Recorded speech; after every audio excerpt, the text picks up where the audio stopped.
तो आपका स्वागत है अपने YouTube चैनल USJ क्लासेस में।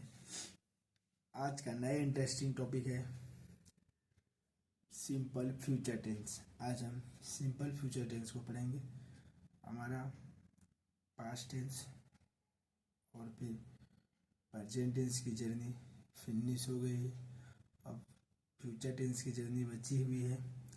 इस जर्नी को ही समाप्त करते ही हम एक्टिव और पैसिव वॉइस की ओर बढ़ेंगे। बने रहे आप हमारे साथ और हमारे कमेंट में दिए हुए सभी वर्ड मीनिंग्स और फिर सेंटेंसेस को सॉल्व करें ताकि इंग्लिश में आप कमांड बना सको और बोलने की प्रैक्टिस करिए। गलती होगा, गलती होने से घबराए नहीं। जब तक आप बोलोगे नहीं तो फिर सीख भी नहीं पाओगे। इंग्लिश बोलना बहुत मायने रखता है। चाहे आप गलत भी बोलोगे चलेगा, गलत भी बोलो चलेगा, लेकिन आप बोलो, ठीक है ना। और मेरी वीडियो जो भी आती है, जो भी अपलोड होती है ना, उसमें कोई एडिटिंग वगैरह वगैरह नहीं होती। एडिट करने में बच्चों बहुत टाइम जाता है, क्या ये बोलने का। बाकी आप टेंशन ना लो, हमारे वीडियो ऐसी साफ ही दिखता होगा आप लोगों को, ऐसा नहीं है क्या साफ नहीं दिखता होगा। एडिट करने जाओ तो फिर बीच उसमें क्लिप वगैरह वगैरह डालो, इमोजी वगैरह वगैरह, तो फिर उसमें प्रॉब्लम हो जाएगा। पढ़ने में मन डिस्टर्ब हो जाता है, ठीक है ना। यानी कि बोले तो मन दूसरी जगह चला जाएगा। जैसे इमोजी आएगा, क्लिप आएगा, उसमें घुस जाएगा मन। जो भी समझ रहे होगे वो सब हट जाता है। इसलिए मैंने एडिट करना छोड़ दिया और एडिट करूँगा भी नहीं कभी। ऐसे ही हमारी जर्नी चलती रहे। मकसद हमारा एक ही है, आप इंग्लिश बोलना सीख सको, ठीक है ना। तो चलिए आज की नई जर्नी को हम स्टार्ट करते हैं बिना समय गवाते हुए। मैं तुम्हारे साथ वाराणसी जाऊंगा, ठीक है ना। मैं तुम्हारे साथ वाराणसी जाऊंगा, ये तो डायरेक्ट मैंने एग्जाम्पल दे दिया। सॉरी, पहले हम उसको समझते हैं फ्यूचर टेंस है क्या, ठीक है ना। सिंपल फ्यूचर टेंस पहचान। इस टेंस के अंत में गा गी गे बस इतना ही रहता है, ठीक है ना। जैसा कि हमने देखा था प्रेजेंट में, जब देखा था तो वर्तमान में काम का होना पाया जाता था, पास्ट में भूत में काम का होना पाया जाता था। अब भविष्य में यानी फ्यूचर में भविष्य में काम का होना पाया जाता है इस टेंस में, ठीक है ना। भविष्य में काम का होना पाया जाता है, समय नहीं दिया होता है, ठीक है ना। और अफर्मेटिव सेंटेंस के वाक्यों को देखते हैं। सब्जेक्ट रहेगा, सेल और विल का यूज होता है इसमें, ठीक है ना। Shall will plus verb one plus object, ठीक है ना। वर्ब वन और ऑब्जेक्ट ही रहता है। साधारण भावार्थ जो होता है जिसमें कोई आदेश कोई धमकी नहीं होती, ऐसे जो वाक्य होते हैं उसको साधारण वाक्य बोलते हैं। वो कल आएगी, वो कल जाएगा, ऐसे सब जो वर्ड जो सेंटेंस होते हैं, साधारण वाक्य बोला जाता है, साधारण भावार्थ बोले जाते हैं। उसको प्रकट करने वाले वाक्यों में, ठीक है ना। ऐसे वाक्यों में आई और वी, आप याद रखो ये बात, आई और वी के साथ सेल, आई और वी के साथ सेल, बाकी अन्य के साथ विल का यूज होता है, ठीक है ना। जैसे ये देखो, धमकी, आदेश, बाध्यता, रुकावट, प्रकट करने के लिए ऐसे सेंटेंस होगी जिसमें धमकी, आदेश या बाध्यता आ रही है, ठीक है ना। अनुभव हो रहा है आपको उस सेंटेंस से, समझ आ रहा हो कि हाँ इसमें धमकी दे रहा है, इसमें आदेश दिया जा रहा है, तो उसमें आई और वी के साथ आप विल का यूज करो। किसका? विल का। जहाँ साधारण वाक्य होते थे हमने क्या करते थे, आई और वी के साथ सेल लगाते हैं, लेकिन इधर आई वी के साथ विल, बाकी सब करता है को साथ सेल लगाओ, ठीक है ना।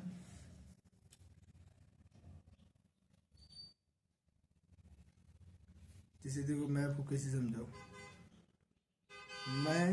मैं यह काम अवश्य करूंगा, ठीक है ना। मैं यह काम अवश्य करूंगा, मैं अवश्य आ गया ना, हाँ ये लग रहा है पक्का ही करेगा, एकदम दृढ़ है, ठीक है ना।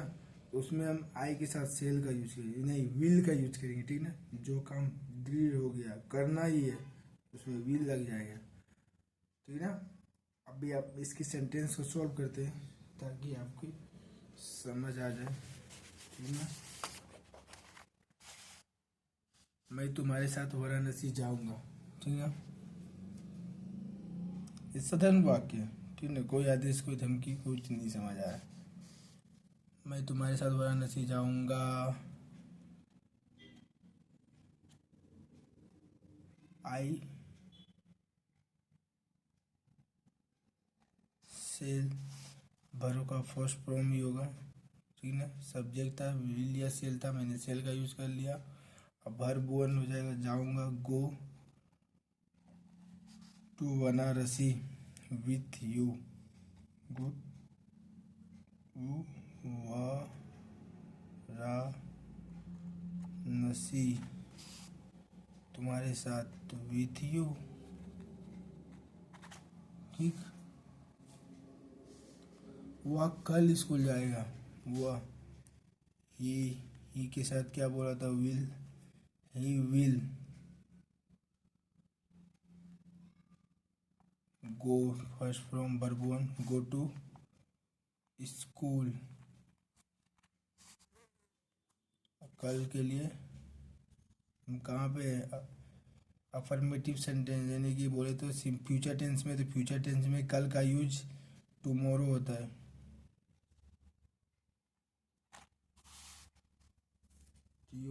TOMRRO, टुमारो, ठीक ना। तुम कल कहाँ जाओगे।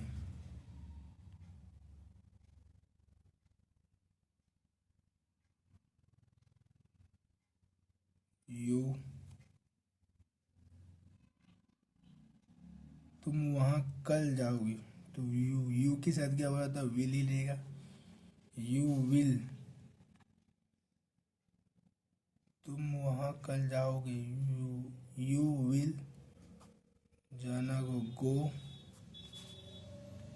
देयर, वहाँ कल जाएगा तो टुमारो। टुमारो, ठीक।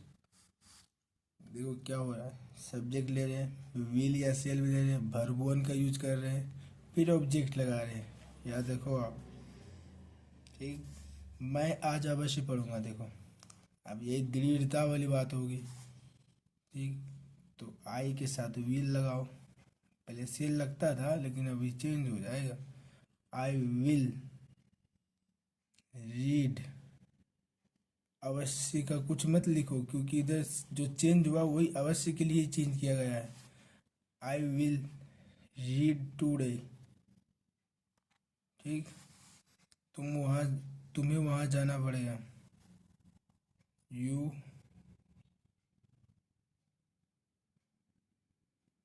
विल गो देयर, THERE, तुम्हें वहाँ जाना पड़ेगा। यू विल गो देयर, ठीक। अभी ये तो समझ आ रही होगी ना आपको, GO गो है, ठीक ना, वर्ब का फर्स्ट फॉर्म, ठीक। ऐसे सेंटेंसेस आएंगे, ठीक। अब इसको घबराना नहीं है, आपको बनाने का है। और जो वाक्य उनमें दी गई है कमेंट में, उसे सॉल्व करो कि सर ने ऐसा बोला था, ऐसा करो, ठीक। और जो भी प्रॉब्लम आती है हमें कमेंट करो, मैं आपकी प्रॉब्लम सॉल्व करने की अवश्य कोशिश करूँगा। ऐसे तो हर किसी के पास प्रॉब्लम ही प्रॉब्लम है। निगेटिव सेंटेंसेस, सब्जेक्ट सेल और विल प्लस नोट, ठीक। सेल विल के बाद आप नोट का यूज करो, वर्ब वन और ऑब्जेक्ट वही बात है, ठीक ना। नेगेटिव सेंटेंस में मैं शाम की गाड़ी से अगर नहीं जाऊंगा, मैं तो आई सेल, सेल के बाद नोट, गो टू आगरा, कौन सी गाड़ी, शाम, from evening train, EVN evening TRAIN train, ठीक ना।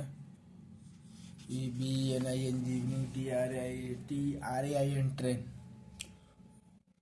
कल हम हॉकी का मैच नहीं खेलेंगे। कल हम हॉकी का मैच नहीं खेलेंगे। कल हम हॉकी का मैच नहीं खेलेंगे। तो क्या हो जाएगा? कल हम हॉकी का मैच नहीं खेलेंगे। कल हमको क्या बोलेंगे? वी के साथ सेल लगाओ। We shall not play the HOC की हॉकी MATCH मैच यस्टरडे, नहीं टुमारो, ठीक ना। TOMORROW shall not play the hockey match tomorrow, ठीक ना। वह वहाँ कल नहीं जाएगी।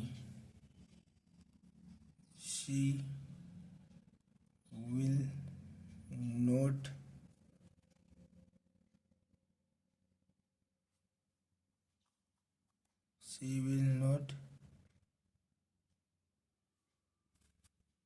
go to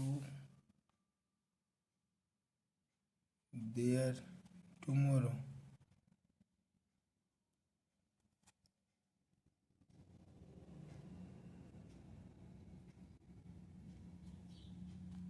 टू मतलब go there tomorrow. She will not go there tomorrow, ठीक ना। वह वहाँ कल नहीं जाएगी, ठीक।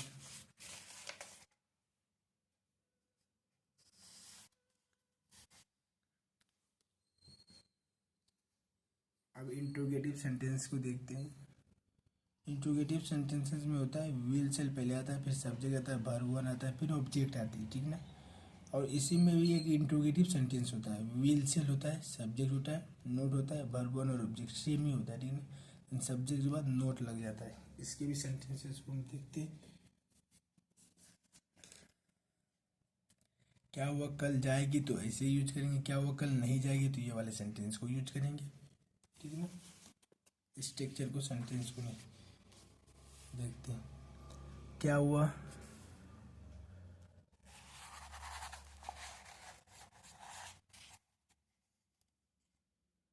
क्या वह इन खिलौनों से खेलेगा? क्या वह इन खिलौनों से खेलेगा? विल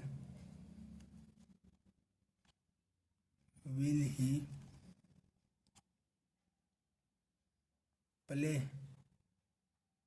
ये play with their toys.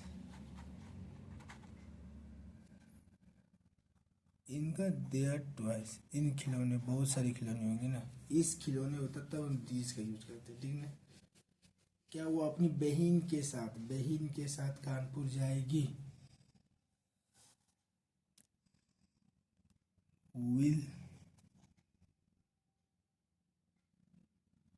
Will see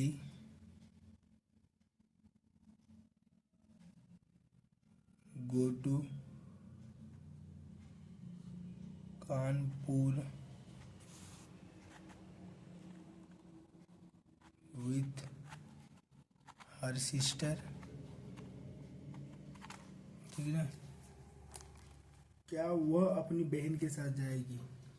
आप याद रखो, वह यानी कि अपनी, वह क्या है? स्त्रीलिंग के लिए हुआ तो हमने हिज नहीं हर लगाया, ठीक है ना। अब स्त्रीलिंग के लिए बात हो, अपनी के लिए तो हर, अगर जो पुरुष के लिए बात हो तो हिज लगाएंगे, ठीक है ना। क्या वह कल नहीं जाएगी, देखा आ गया ना। क्या वह कल नहीं जाएगी? विल सी, जिस पहले हमने बताया था कि विल सी और सब्जेक्ट के बाद सिर्फ नोट लगाओ। Will see note go yesterday tomorrow, है ना। तो सब्जेक्ट के बाद नोट लगाना है। व्हील या सेल को पहले लिखा हमने, व्हील सेल को पहले लिखा, ठीक है ना। फिर नोट लगाया, फिर वर्ब को लगा दिया, फिर टुमारो, TOMORROW, ठीक है ना। क्या हुआ, कल क्रिकेट नहीं खेलेगा, विल। ही के बाद सब्जेक्ट के बाद तुरंत note, note play cricket, yes cricket tomorrow, he will he not play cricket tomorrow, क्या वो कल क्रिकेट नहीं खेलेगा, ठीक है ना। ऐसे ही यूज किया जाता है। क्या वाले जैसे आते हैं इंट्रोगेटिव सेंटेंस में, तो सब्जेक्ट के बाद नोट का यूज कर लेते हैं, बाकी सब सेम जैसा ही बनता है। आप इसको बनाओगे तो आपको डेफिनेट समझ आएगा। ऐसे बहुत सारे मैं वाक्य लाऊंगा और मैं कमेंट में इसको अपलोड करूंगा, आप उसको सॉल्व करो, आप डेफिनेट कमांड कर पाओगे, बना पाओगे। डबल इंट्रोगेटिव सेंटेंस को देखते हैं। Why, where, what, will, shall, फिर एस वर्ब और ऑब्जेक्ट होता है, ठीक है ना। व्हाई, वेयर, व्हाट, वह वहाँ क्यों खेल रहा है, तो हम ऐसे वाले का यूज कर लेंगे। डबल इंट्रोगेटिव में ये स्ट्रक्चर को यूज करेंगे। वह वहाँ क्यों खेल रहा है, वह वहाँ क्यों नहीं खेल रहा है, तो हम ये स्ट्रक्चर को यूज करेंगे। Why, where, what, will, shall, subject, subject के बाद नोट लगाएंगे, जैसे इसमें किया था सब्जेक्ट के बाद नोट, तो इसमें भी सब्जेक्ट के बाद नोट लगाओ।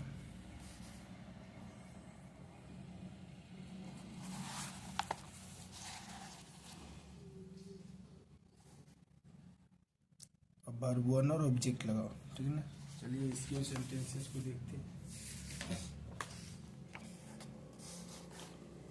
वे रात में कहाँ ठहरेंगे, वे रात में कहाँ ठहरेंगे, ऐसे सेंटेंस होंगे।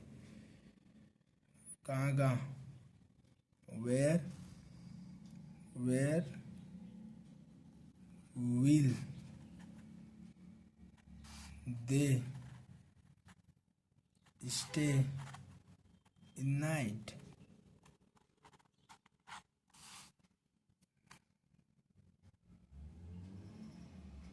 ABID अबाइड भी लिख सकते हो ठहरना के लिए, ठीक ना। मोहन कल कहाँ जाएगा, वो कल के पहले वेयर का लिखेंगे, where will Mohan, MOHN Mohan जाएगा, go, go tomorrow, tomorrow. Mohan आज क्रिकेट क्यों नहीं खेलेगा, why, why will Mohan, Mohan subject है, सब्जेक्ट के बाद तुरंत नोट, मोहन नोट, फिर verb one play, to cricket, today TODAY, ठीक है ना। तुम मुझे पढ़ने के लिए कौन सी किताब दोगे, विच बुक, पहले which book will you give,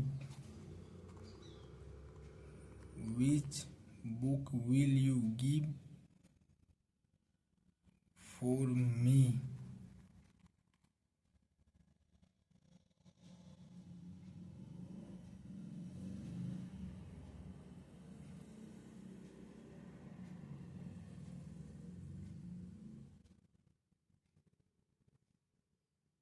तो मुझे पढ़ने के लिए कौन सी किताब दोगे, पहले देखो कौन सी किताब, तो विच बुक, फिर उसके बाद यू के साथ will you give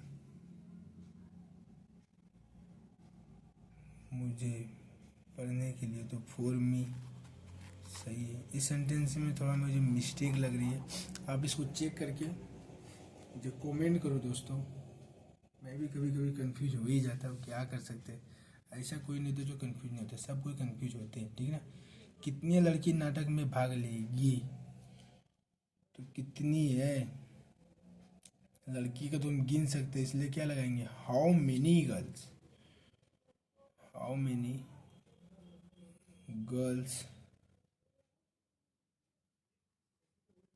will, how many girls will take part in drama, ठीक ना।